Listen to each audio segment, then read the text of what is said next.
తెలుసుకున్నామని సంతోషం ఉంది, కానీ మొక్కలు గుర్తుపట్టలేకపోతున్నాం.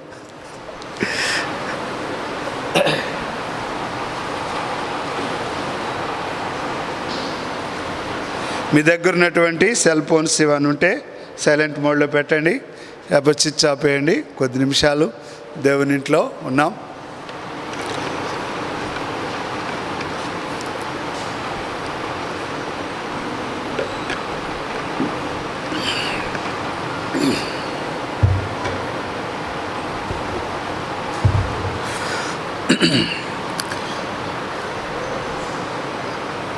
ఆదికాండం ఆరాధనలోకి వెళ్ళక మునుపు దేవుని వాక్యం విందాం. ఆదికాండం 8వ అధ్యాయం.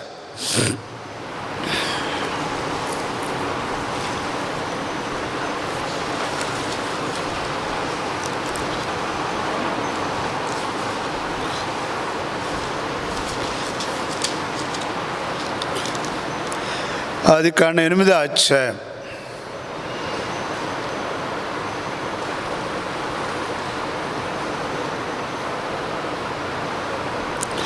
మొదటి 5 వచనాలు చదువుకుందాం. ఆదికాండము 5వ అధ్యాయము మొదటి 5 వచనాలు. రండి, ఇంకా ముందు కుర్చీలు ఉన్నాయి చూడండి, ముందు కూడా కుర్చీలు ఉన్నాయి చూడండి. ఇంకా బాల్కనీ ఉంది, తర్వాత టాప్లో కూడా అక్కడ స్క్రీన్ కూడా ఏర్పాటు చేసినాం, ఎల్ఈడి. చక్కగా ఇంకా ఎక్కడికన్నా అక్కడ బాగుండిద్ది. అయితే మీరు వెళ్ళకూడదు, ఇది నిండిన తర్వాత అక్కడికి. ఎవరైనా మాస్క్ లేకపోతే చెప్పండి, మాస్క్ ఇస్తాం. ఒక్కరోజుకి ఇచ్చేది, నెక్స్ట్ మీరే తెచ్చుకోవాలి. ఆదికాండం 8వ అధ్యాయం మొదటి నుండి 5 వచనాలు. దేవుడు నోవాహును అతనితో కూడిన ఓడలోనున్న సమస్త జంతువులను సమస్త పశువులను జ్ఞాపకం చేసుకొనెను. దేవుడు భూమి మీద వాయువును విసిరినట్లు చేయటం వలన నీళ్లు తగ్గిపోయెను.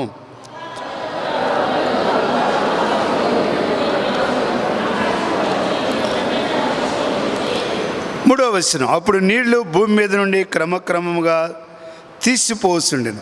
150 దినములైన తర్వాత నీళ్లు తగ్గిపోగా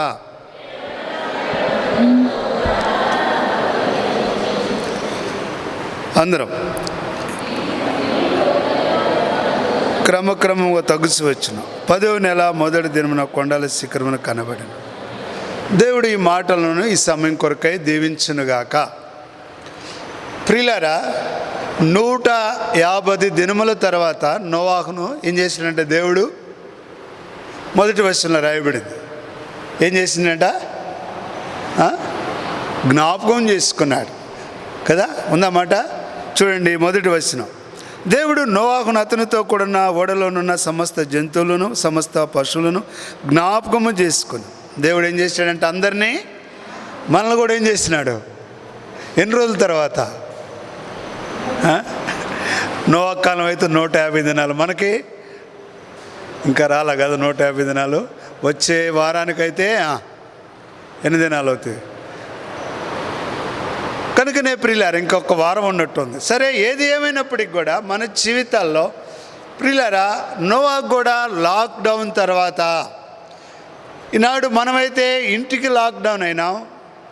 నోవాహు చెప్పండి, ఎక్కడ లాక్డౌన్ అయ్యాడు? ఓడలోకి. ఎవరెవరు లాక్డౌన్ అయ్యారు? నోవా కాలంలో ఓడలో ఎవరెవరు ఉన్నారు? ఓడలో ఎవరెవరిని భద్రపరిచినాడు? ఎవరెవరిని? ప్రియులారా, సమస్త జంతువులను పక్షులను దేవుడు ఏం చేశాడంట? జ్ఞాపకం చేసుకున్నాడు. ఇప్పుడు నీళ్లు క్రమక్రమముగా తగ్గిపోవచ్చుండెను. ఎప్పుడైతే తగ్గిపోతున్నాయో దేవుడు పిలుస్తున్నాడు, నోవాహు బయటకు వచ్చాడు. ప్రియులారా, నోవాహు బయటకు వచ్చిన తర్వాత ఏం చేసినాడంటే, రండి 20వ వచనం. ఆదికాండం 8వ అధ్యాయం 20వ వచనం. అప్పుడు నోవాహు యెహోవాకు బలిపీఠము కట్టి పవిత్ర పశువులన్నిటిలోనూ పవిత్ర పక్షులన్నిటిలోనూ కొన్ని తీసుకొని ఆ పీఠం మీద దహన బలి అర్పించెను. 21 అందరం. అప్పుడు యెహోవా ఇంపైన సువాసన ఆగ్రహించి ఇక మీదట నరులను బట్టి భూమిని మరలా శపించను. ఎందుకనగా నరుల హృదయ ఆలోచన వారి బాల్యం నుండి చెడ్డది. నేను ఇప్పుడు చేసిన ప్రకారం ఇక సమస్త జీవులను సంవరింపను. 23 కూడా. భూమి నిలిచినంత కాలం వెదకాలమును కోతకాలమును శీతోష్ణములు వేసవి శీతాకాలమును రాత్రింబగళ్ళను ఉండక మానవని తన హృదయంలో ఆనుకొనెను ప్రియులారా. కాబట్టి దేవుడు చేసినటువంటి మేలును బట్టి దేవుడు నోవాహును జ్ఞాపకం చేసుకున్నాడు ప్రియులారా. 150 రోజుల తర్వాత కాదు, కానీ మొదటి నుండే దేవుడు నోవాహును జ్ఞాపకం చేసుకున్నాడు. కాబట్టి అప్పుడున్నటువంటి పరిస్థితుల్లో నోవాహు ఇప్పుడు మరి ఎట్లా ఉన్నాడంటే 20వ వచనంలో ప్రియులారా భూమి మీదకి వచ్చేస్తున్నాడు. భూమి మీదకి వచ్చిన తర్వాత కొత్త యుగం, కొత్త ప్రపంచం, కొత్త మనుషులు. ఈ కరోనా చేయబట్టి కూడా చెప్పండి మనం ఏ యుగంలో ఉన్నట్టున్నాం? ఈ యుగానికి ఏ పేరు పెడదాం? కరోనా యుగం అని పెడదామా? ప్రియమైనటువంటి సహోదరి సహోదరుడు, అలాంటి పరిస్థితుల్లో చూడండి. ఎందుకోసమంటే దేవుడు ఆయన జ్ఞాపకం చేసుకున్న దాన్ని బట్టి, దేవుడు ఆయన రక్షించిన దాన్ని బట్టి, దేవుడు ఆయన పట్ల చూపించిన కృప, ప్రేమ, వాత్సల్యత, దయ, కనికరాన్ని బట్టి దేవుడే నోవాహు ఏం చేశాడంటే దహన బలి ఏర్పాటు చేస్తూ వచ్చినాడు. బలిపీఠాన్ని కట్టినాడు ప్రియులారా. బలిపీఠాన్ని కట్టి పవిత్రమైనటువంటి పశువులు, పవిత్రమైనటువంటి పక్షులు, పవిత్రమైనటువంటి జంతువులను తీసుకొని నోవాహు ఏం చేశాడంట? బలి అర్పించినాడు. అనగా ఆ యొక్క బలి అర్పించినప్పుడు దేవుడు ఆగ్రహించినాడు. కనుకనే ప్రియులారా, ఈనాడు మనము కూడా ఇన్ని దినాలకు దేవుడు మనల్ని జ్ఞాపకం చేసుకున్నాడు కనుక, ఆ పరిస్థితుల్లో దేవుడు మనల్ని కాపాడుతూ వచ్చినాడు కనుక మనము కూడా దేవుణ్ణి ఆరాధించాలి. ఆనాడు నోవాహు అయితే బలిపీఠం కట్టి ప్రియులారా ఆరాధించుతూ వచ్చినాడు. ఎప్పుడైతే ఆయన ఆరాధించినాడో ఆయన ఆరాధనను దేవుడు చెప్పండి నాగ్రాణించి, దేవుడు ఆగ్రహించి ఏం చేస్తాడు? ఇక మీదట నరులను ఇక శపించను. ఇలాంటి పరిస్థితి తీసుకురాను, ఇలాంటి మరణకరం తీసుకురాను.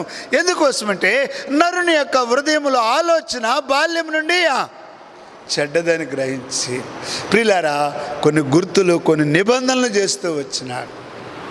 అట్లనే మన ప్రభువైన యేసుక్రీస్తు వారు ప్రియులారా ఈనాడు చూస్తున్నాం, ఆయన కూడా పరిశుద్ధుడు, పవిత్రుడు, నిర్దోషి, నిష్కల్మనుషుడు, పాపుల్లో చేరక ప్రత్యేకం ఉన్నటువంటి ఆయన యొక్క బలి ద్వారా మన జీవితంలో కూడా మరణములో నుండి చెప్పండి దేంట్లోకి వెళ్ళినాం? మనం జీవములోనికి వెళ్ళినాం. ప్రియులారా మరణము సమస్త మానవాళిని మృంగివేస్తున్నటువంటి మరణాన్ని ఆ ప్రభువైన యేసుక్రీస్తు వారు ఆ సిలువలో ప్రియులారా సమాప్తమైందని చెప్పి మరణాన్ని మృంగివేసినాడు. మరణం యొక్క ఉచ్చుల కింద ఉన్న మనల్ని హెబ్రీ పత్రిక 2వ అధ్యాయంలో రాయబడింది. ప్రియులారా ఆయన కూడా రక్త మాంసంలో ఏమైనాడంట? పాలివాడై మరణం యొక్క దాస్యం కింద ఉన్న మనల్ని విడుదల చేయట కొరకై తాను అర్పించుకున్నట్టు బట్టి ప్రియులారా ఆ రెండవ మరణం, నిత్య నరకమైన మరణాన్ని దేవుడు విడిపించి తన బిడ్డలుగా చేసుకుంటూ వచ్చినాడు. అందుకొరకే నోవాహు దేవుణ్ణి ఆరాధించినట్టు ఈనాడు మనము కూడా ఆ ప్రభుని ఆరాధిస్తాం. ఎందుకోసమంటే ప్రియులారా ఆ దినాల్లో ఉన్నటువంటి పరిస్థితుల్లో అందరూ చనిపోయినారు, అందరూ రకరకాలుగా ఉన్నారు, రకరకాలుగా లోకంలో ప్రియులారా మరి చెడిపోయి పతనమైపోయి ఆ యొక్క జలప్రళయం ద్వారా ఆకాశ తూములు ఇప్పబడ్డప్పుడు ప్రియమైనటువంటి సహోదరి సహోదరుడా భూమి మీద ఈ యొక్క నోవాహు కుటుంబం ఒక్కటి తప్ప, నోవాహు భార్య, నోవాహు యొక్క 3 కుమారులు, నోవాహు యొక్క 3 కోడెండ్రు, ఈ ఎనమండ్రు తప్ప మిగతా ఉన్నటువంటి వారందరూ ఏమైనారంట? జలప్రళయం ద్వారా నాశనమవుతూ వచ్చినారు. ప్రియులారా దేవుడు నోవాహును మాత్రమే కాపాడుతూ వచ్చినారు, నోవాహును మాత్రమే భద్రపరుస్తూ వచ్చినారు. ఆ యొక్క జలప్రళయం నుండి నోవాహును ప్రియులారా నాశనము చేయలేదు. ప్రియమైనటువంటి సహోదరి సహోదరుడా ఆ దినాల్లో ఉన్నటువంటి ప్రియమైనటువంటి సహోదరి సహోదరుడా అందరూ నాశనం అయిపోతూ వచ్చినారు. కానీ నోవాహును మాత్రం దేవుడు, నోవాహు కుటుంబాన్ని మాత్రం దేవుడు ఏం చేస్తూ వచ్చినాడు? నాశనం నుండి కాపాడుతూ వచ్చినాడు. అందుకొరకు బైబిల్లో రాయబడింది, కాబట్టి క్రీస్తు యేసునందు ఉన్న వారికి ఏ శిక్ష విధి లేదు. ప్రియమైనటువంటి సహోదరి సోదరు, కాబట్టి భూలోకం యావత్తు కూడా చెడిపోయినప్పటికీ దేవుడు నోవాహును ఆ నాశనం నుండి కాపాడుతూ వచ్చినాడు. అందుకొరకే దేవుని యొక్క వాక్యంలో కనుక చూస్తే ప్రియమైనటువంటి సహోదరి సోదరుడా, యోహాను సువార్త 10వ అధ్యాయము 28వ వచనంలో చూస్తే క్రీస్తు యేసులో ఉన్న మనల్ని శిక్ష నుండి విడిపించినాడు. అంతేకాదు దేవుని యొక్క వాక్యం యోహాను సువార్త 10వ అధ్యాయం 28వ వచనం చదవండి. యోహాను సువార్త 10వ అధ్యాయం 28వ వచనం గట్టిగా. 10వ అధ్యాయము 28వ వచనం.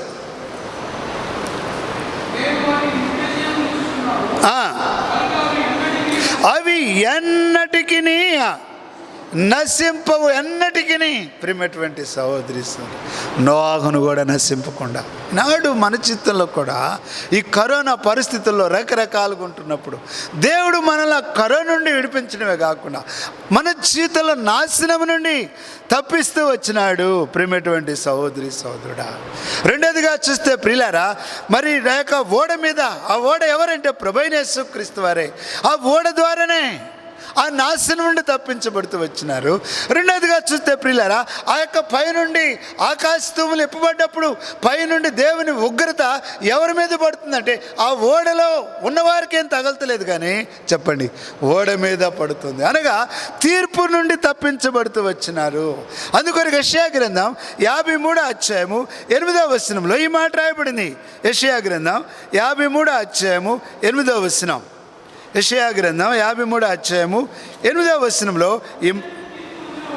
అన్యాయపు తీర్పు పొందినవాడై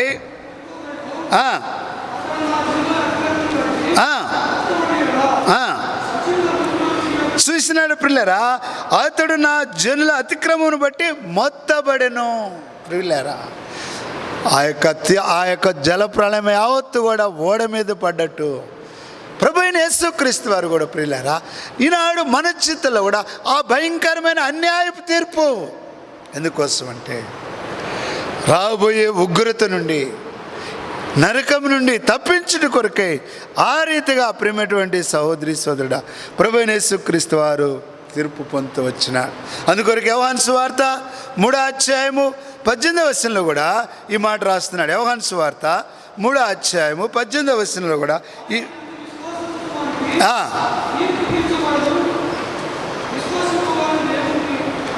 చూసినారా పిల్ల, ఆయన విశ్వాసం ఉంచువానికి తీర్పు తీర్చబడదు, విశ్వసింపని వానికి దేవుని అద్వితీయ కుమారుని నామందు విశ్వాసం ఉంచలేదు కనుక వానికి ఇంతకు మునిపే ఏమైందంట తీర్పు. ప్రియులారా, ఆ యొక్క జలప్రళయము ఉగ్రత తీర్పు నుండి నోవాహును రక్షించినట్లు మన జీవితంలో కూడా తీర్పు నుండి దేవుడు మనల్ని కాపాడుతూ వచ్చినాడు. అందుకొరకు యోహాను సువార్త 5వ అధ్యాయం 24వ వచనంలో మాట రాయబడింది. దేవుని యొక్క వాక్యంలో యోహాను సువార్త 5వ అధ్యాయం 24 మాటలు రాయబడింది. నా మాట విని నన్ను పంపిన వానిని విశ్వాసం ఉంచేవాడు తీర్పులోనికి రాక ఏమవుతాడంట, మరణములో నుండి జీవములోనికి దాటి ఉన్నాడు. చూస్తున్నారా ప్రియమైనటువంటి సహోదరి సహోదరు. కాబట్టి తీర్పు నుండి. మూడోదిగా చూస్తే ప్రియమైనటువంటి సహోదరి సహోదరు, ఆ ఓడలో ఉన్నంత కాలం ఆదికాండం 6వ అధ్యాయం 21వ వచనంలో చూస్తే ప్రియులారా దేవుడు నోవాహును పోషిస్తూ వచ్చినాడు. చూడండి, ఆదికాండం 6వ అధ్యాయము 21వ వచనం. మరియు తినుటకు నానా విధములైన ఆహార పదార్థములను సమకూర్చుకొని నీ దగ్గర ఉంచుకొనుము, అవి నీకును వాటికి నీ ఆహారమగునని చెప్పాను. ప్రియమైనటువంటి సహోదరి సహోదరు, అవి నీకును వాటికి ఏమవుతాయి అంట. ప్రియులారి, లాక్డౌన్లో దేవుడు ఎట్లా పోషిస్తూ వచ్చినాడో అనుకోకుండా పనులు లేవాయా, ఎక్కడ బ్యాంక్ కూడా ఆగిపోయినాయి కదండి. పిల్లల ట్రాన్సాక్షన్ ఆగిపోయింది, డబ్బులు ఆగిపోయింది, మనుషులు ఆగిపోయినారు. అక్కడ ఒక ఆయన ఉంటే ఇక్కడ ఇతర రాష్ట్రాల్లో ఒక జిల్లా నుండి ఇంకో జిల్లాకి, జిల్లా ఏంటి ఊళ్ళో నుంచి బయటకు రాకుండా కదండి. ఊళ్ళోకి వస్తుంటే కంచెలు వేసారంట చుట్టూతో, మా ఊరికి ఎవరు రావటానికి, మీ ఊరికి మేము రాము, మా ఊరికి మీరు రావద్దు. జరగలేదా ప్రియమైనటువంటి సహోదరి సహోదరుడా? కాబట్టి ఇలాంటి ప్రతికూల పరిస్థితుల్లో కూడా దేవుడు నోవాహును పోషిస్తూ వచ్చినాడు. నోవాహును ఆయనతో పాటు ఉన్నటువంటి అన్నిటిని కూడా దేవుడు పోషిస్తూ సమృద్ధి అయిన ఆహారం ఇస్తూ వచ్చి అటనే ప్రియులారా మన జీవితంలో శారీరకంగా పోషించడమే కాకుండా ఆత్మీయంగా నిజంగానే అనుకుంటాను లాక్డౌన్లో ఉన్నటువంటి వాక్యాలు ఎప్పుడు వినలేదేమో కదండి, నిజమే కదా? లాక్డౌన్లో ఉన్నటువంటి వాక్యాలు మీరు ఎప్పుడు కూడా ఒకవేళ ముందుకెళ్ళినా కానీ మళ్ళీ వెనక్కి తెచ్చుకుంటున్నారు. ఏంటి, స్పీడ్కి వెళ్ళినా కానీ బండి ఏం చేస్తున్నారు, వెనక్కి తెచ్చుకొని మరలా అర్థమయ్యేటట్టు కదా సమృద్ధి అయినటువంటి ప్రియులారా ఆహారాన్ని దేవుడు సమృద్ధిగా ఇస్తూ వచ్చినాడు. అందుకొరకే ప్రియులారా నోవాహు బలర్పించి దేవుని ఆరాధిస్తూ వచ్చినాడు. ఈనాడు మన చిత్తుల్లో కూడా ప్రియులారా నాశనం నుండి తప్పిస్తూ వచ్చినాడు, తీర్పు నుండి తప్పిస్తూ వచ్చినాడు ప్రియులారా. అంతేకాదు మనల్ని పోషిస్తూ వచ్చినాడు.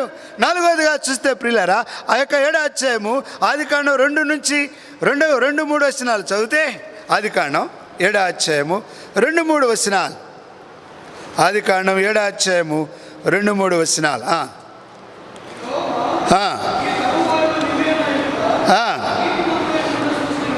గనుక నీవును నీ ఇంటి వారును చూసినారా ప్రియులారా ఓడలో ప్రవేశించుము. కాబట్టి ప్రియమైనటువంటి సహోదరి ఓడలో ఎవరెవరున్నారు? నీవును నీ ఇంటి వారును. తర్వాత జంతువులు ఎన్ని ఉన్నాయి? మనుషులు ఎంతమంది ఉన్నారు ప్రియులారా? ఈ ప్రపంచంలో జ్ఞాపకం ఉంచుకోండి 60% ప్రియులారా నీళ్ళల్లో నివసించే జంతువులే ఉన్నాయి. అర్థమైందా? తర్వాత 25% క్రిములు, చిన్న క్రిములు ఉంటుంది చూసావా, అవి ఉన్నాయి. మనిషి సంఖ్య ఎంత అంటే చెప్పండి 15%. ఎంత 15%. లెక్కలే చెప్పినారు ప్రియులారా. 15% ప్రియులారా దేవుడు ఏ రీతిగా వారికి మరి సమృద్ధి అయిన ఆహారం వీటివే కాకుండా వాటితో కలిసి ఆ జంతువులన్నీ కూడా ఎట్లా ఐక్యత ఉన్నాయో, ఎట్లా కలిసి ఉన్నాయో. సింహం ఉంది, ఎలుగుబంటు ఉంది, తోడేలు ఉంది, గొర్రెపిల్ల ఉంది, జింక్ ఉంది, కుందేలు ఉంది. చెప్పండి, కరుచుకుంటున్నాయి ఇప్పుడు అక్కడ, పొట్లాడుకుంటున్నాయి ఇప్పుడు అక్కడ. ఎట్లా ఉన్నాయి అవన్నీ? ఏమన్నా జరిగింది వాటికి? ఏమైనా కీడు సంభవించిందా? ప్రియమైనటువంటి సహోదరి ఈ యొక్క లాక్డౌన్లో కూడా వాళ్ళు ప్రియులారా ఐక్యంగా ఉండి ఈనాడు ప్రియులారా ఈ లాక్డౌన్లో కూడా మన కుటుంబంతో కలిసి పిల్లలతో కలిసి చిన్న పిల్లలు కూడా ప్రార్థన చేస్తున్నారు. ఏమని? ప్రభువా ఈ కరోనాను తొలగించు ప్రభువా కదండి. ఆ యొక్క యూట్యూబ్లో వాట్సాప్లో వస్తున్న పిల్లలు చేస్తున్న ప్రార్థనలు చూస్తుంటే వాళ్ళకి ఇవ్వబడినటువంటి ఆ యొక్క భారం పిల్లలు ప్రియులారా దేవుడు అద్భుతముగా ప్రియమైనటువంటి సహోదరిస్తాడు. ప్రార్థన నేర్చుకున్నారు పిల్లలు, ఆరాధన నేర్చుకున్నాము, దేవునితో గడపడం నేర్చుకున్నాం. ఐక్యతగా ప్రియులారా ఐక్యతలోనే తీసుకొని వచ్చినాడు ప్రియమైనటువంటి సహోదరి సోడ. అంతేకాదు ప్రియమైనటువంటి సహోదరి సోడ 5వదిగా చూస్తే ఆ ఓడలో ఉన్నటువంటి వారు ప్రియులారా ఆ జలప్రళయం వస్తూ ఉంది, అనేకులు నశించిపోతున్నారు, కేకలేస్తున్నారు. 40 దివారా రాత్రింబగళ్ళు కురుస్తున్నటువంటి పరిస్థితుల్లో ఆ ఓడలో ఉన్న వాళ్ళకి ప్రియులారా నాశనం లేదు, తీర్పు లేదు, సమృద్ధి అయిన ఆహారం, ఐక్యతగా ఉన్నారు. ఒక దినాన వాళ్ళకు ఒక నిరీక్షణ ఉంది. ఈ జలప్రళయం ఆగిద్ది, మేము భూమి మీద చెప్పండి కలుసుకుంటాం, భూమిని మరలా చూడగలుగుతాం. ఒక నిరీక్షణ. అందుకొరకే దాంట్లో ప్రవేశించినారు, అందుకొరకే పిల్లలు ఐక్యంగా ఉన్నారు, అందుకొరకే పిల్లలు ఒకళ్ళు పిల్లరా ఎంత అనన్యంగా ఉన్నారు చూసినారా. ప్రేమటువంటి ఒక నిరీక్షణ మన జీవితంలో కూడా పిల్లరా మనకు కూడా ఒక నిరీక్షణ. మన నిరీక్షణ ఏంటి? తీతు పత్రిక 2వ అధ్యాయము 12-13 వచనాలు. తీతు పత్రిక 2వ అధ్యాయము 12-13 వచనాలు. తీతు పత్రిక 2వ అధ్యాయము 12-13 వచనాలు.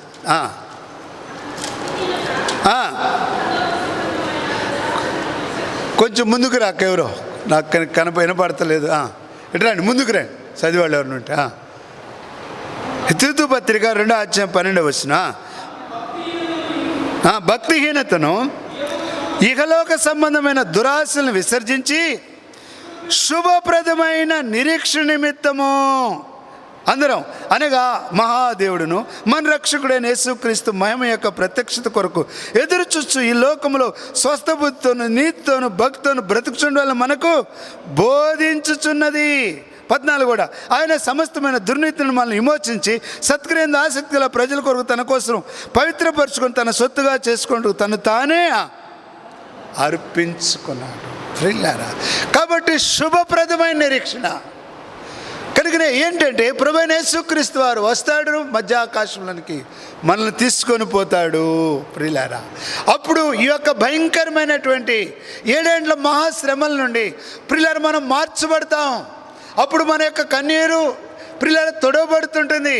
అప్పుడు ఈ దేహం మార్చబడింది, ఈ దేహానికి విమోచన వచ్చేసింది.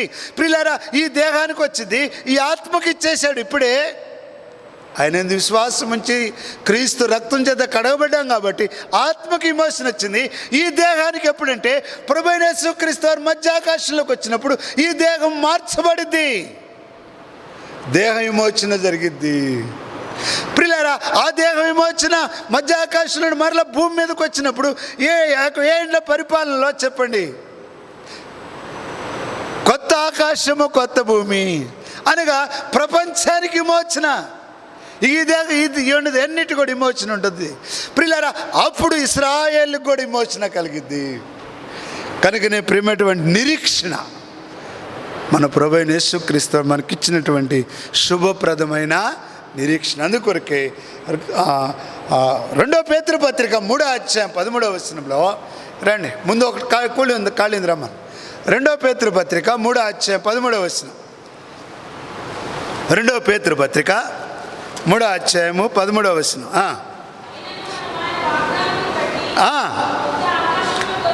కొత్త ఆకాశము కొరకును క్రొత్త భూమి కొరకును చూసినారా ప్రియులారా? ఏముందంట? కనిపెట్టుచున్నాం. ఏముంది మనకి? క్రొత్త ఆకాశము క్రొత్త భూమి కొరకు మనం ఏమవుతున్నామంట? కనిపెట్టుచున్నాం. కనుకనే ప్రేమటువంటి సహోదరి సోదరుడు, అందుకొరకే ఇటువంటి శుభప్రదమైన నిరీక్షణ ఇచ్చిన తర్వాత చూస్తే ప్రేమటువంటి సహోదరి సోదరుడా, అందరూ కాపాడబడ్డారు. అందరూ కూడా ఏమంటారు? ఆ యొక్క ఓడలో ఉన్నటువంటి వారందరూ కూడా కాపాడబడుతూ వచ్చినారు. జంతువులేమి, పక్షులేమి, మనుషులేమి, స్త్రీలేమి, అందరూ కూడా జీవులన్నీ కూడా కాపాడబడుతూ వచ్చినట్టు ప్రియులారా, దేవుడు కూడా ఈ లాక్డౌన్లో, ఈ కరోనా పరిస్థితుల్లో ఎంతోమంది రకరకాలుగా వార్తలు చూస్తూ వచ్చినాం. దేవుడు మనల్ని కాపాడుతూ వచ్చినాడు.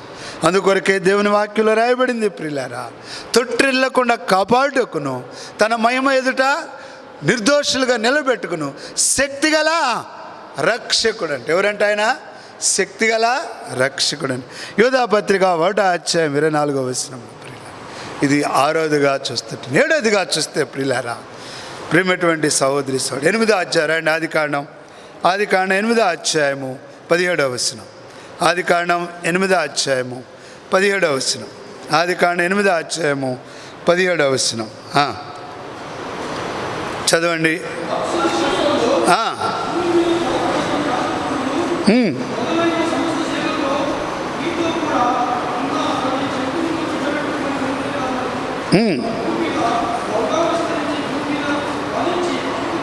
చూసినారా ప్రియులారా, ఇప్పుడు ఓడలో నుండి బయటకు వచ్చినారు.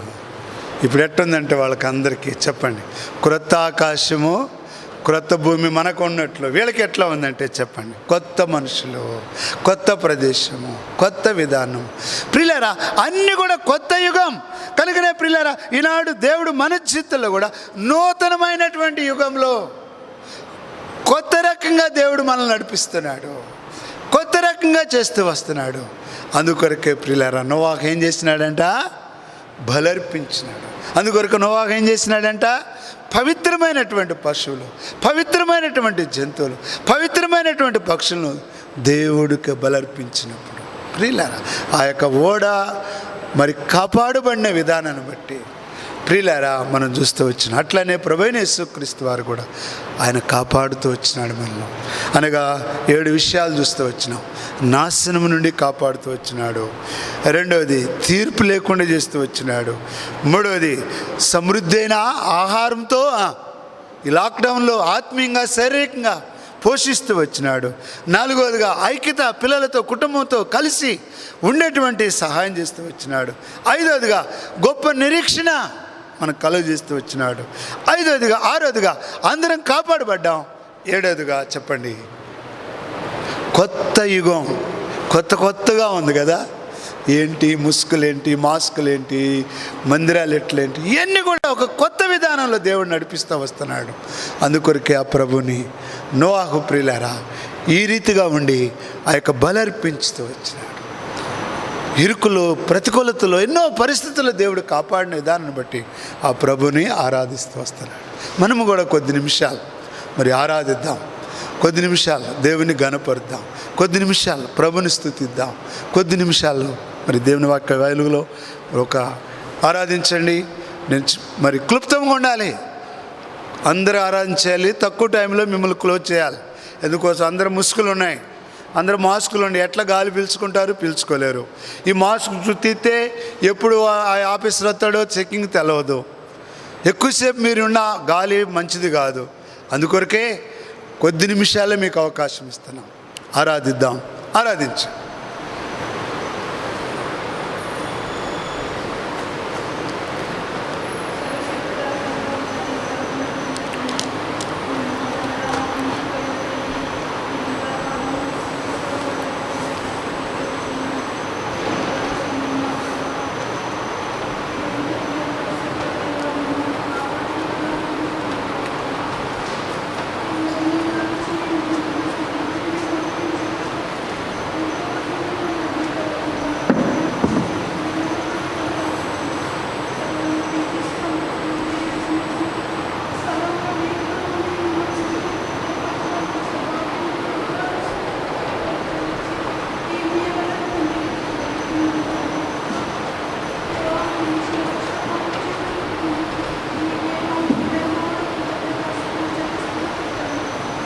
ఆమేన్.